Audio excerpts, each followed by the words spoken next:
वज़ीर-ए-आज़म इमरान खान इस वक्त तकरीब से खिताब कर रहे हैं. I just met Sheikh Mohammed today and he again reminded me that Emirates Airline was helped by Pakistan Airlines in the 70s. So Pakistan was a country with optimism, hope. We grew rapidly. We had excellent governance system. Our bureaucracy was one of the best in Asia. And that's the Pakistan I grew up in. So then I played international cricket. When I started my international cricket, Pakistan was one of the weakest teams in world cricket. And we were emerging from colonialism. So we took great pride as our team became stronger and it competed. And by the time I left cricket, Pakistan was world champions. So I took pride, like my countrymen, as we competed internationally and we grew in confidence. But unfortunately, our country could not keep up that pace. Countries have, life of a country is in cycles. It's never in a straight line. You go up, you go down, course correction, countries come up, some countries don't go up. So in Pakistan's case, we were going up, and then various things happened when we started our down cycle. So when I left cricket, I started building the first cancer hospital in Pakistan. Reason was because my mother died of cancer. And it's then I realized there was no cancer hospital in the whole country.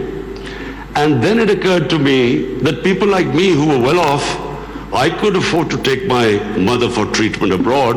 But what happened to the common man? Cancer is one of the most expensive treatments. So I started this movement really. I went into the public to collect money to build this hospital. And so I'm just explaining to you how I got into politics. So one was cricket, watching our country go up as a cricketing nation, the pride that we could compete internationally and become world champions. Second was this cancer hospital. When I went to the public to collect money, I realized that our people are very generous and strong. Poorest of the poor people supported me. And I did what no one ever thought would happen, is that from public I eventually collected money and built the hospital. And not just that I built it. It's a cancer hospital where 80% of patients get free treatment. Cancer treatment is one of the most expensive treatments.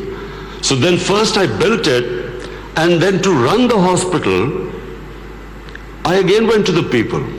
And so it is the only private cancer hospital in the world which treats 80% people free, because it's the people who donate to the hospital. They built it, they run it. So I kept thinking, why is it that people are so generous to build a hospital and run it, but why don't they pay taxes? We were a country, and then I discovered we're a country which is amongst the top 5 countries in giving charitable donations. But at the same time, we are right at the bottom in giving taxes. And the reason was that people did not trust the government. They thought that their taxes were wasted by the government. It was spent on the lavish lifestyle of the ruling elite. So why would people pay taxes? And of course then the levels of corruption, because corruption is basically stealing taxpayers' money. But there was a third reason why I ended up in politics. And that was, I watched, first of all, I used to play professional cricket in England, so half my year was in England and then half in Pakistan. And I saw how a developed country, how the institutions worked, why they went ahead, how the governments were accountable, how there was meritocracy, and above all, how there was human development, the money spent on human beings. So I could compare what was going on in Western countries And then I could see what was happening in our own country. But then I also saw other countries develop. And one of them was UAE. I used to play cricket in UAE from 1980 onwards, and I saw UAE kept developing. And then afterwards we saw China develop. So the common thing in all countries that have gone ahead is governance. And governance has two aspects. One is a government has to be accountable. The more accountable a government, the more clean a government, the more successful it is. And secondly, again I repeat, is meritocracy. The better the system of getting the best talent to the top, the better the country. Let me just give you a sporting example. Australia is the most successful cricketing country in cricket history of over 200 years. Because Australia has the best system of bringing its talent up. Pakistan, in my opinion, and I'm not prejudiced, I understand cricket better than probably everyone in this hall. Pakistan has the greatest talent. Of all the countries I've played, I've never seen as much talent as in Pakistan. But we do not have a system of bringing that talent up. So what's the point of having great talent if you do not have a system of meritocracy which brings the talent up? And that's in every field. In the 60s, the reason Pakistan went up, because our civil service exam was the toughest.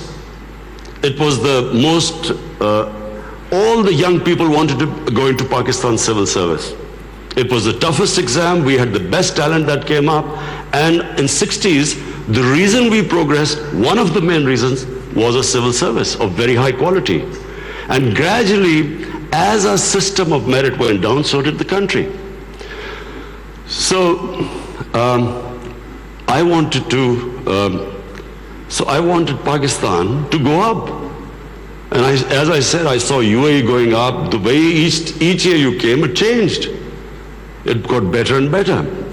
And similarly, and of course the greatest example is China. For me, the thing about China which is just remarkable, no nation in the history of mankind has done what China has achieved.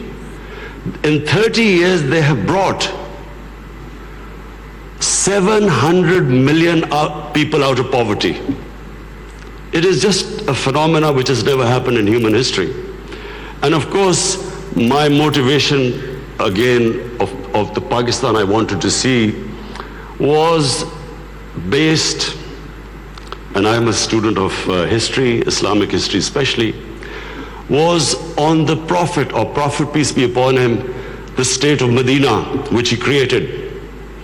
Now, why do I say the state of Medina? Because the state of Medina laid the foundation of one of the greatest civilizations in the history of mankind.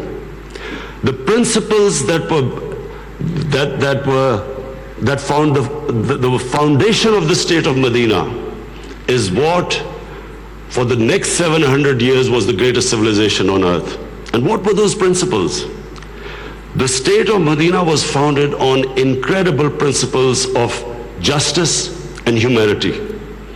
It was the first time a welfare state was made, a state that took responsibility of the weak, what China has done right now. That was the state of Medina, where first time a state took responsible for its poor, its weak, its orphans, its widows.